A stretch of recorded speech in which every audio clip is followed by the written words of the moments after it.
This is Samsung Galaxy A04s, and today I'm going to demonstrate that you can change the screen timeout value to never on this device.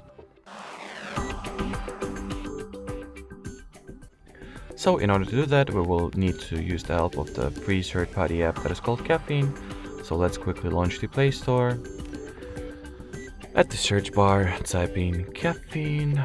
Once the tab is found, you just gotta obviously download and install it, which does not take a lot of time at all.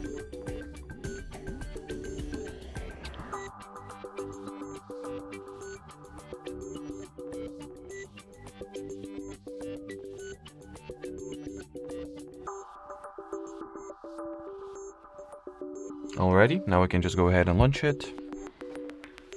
In here, make sure that the timeout section has been set to be infinite, and as long as the Caffeine app stays active in the background, so do not close it, your screen will not go to sleep automatically at all. Alrighty, so that would be it for this video, guys. Thanks for watching, thanks for your attention, and bye bye.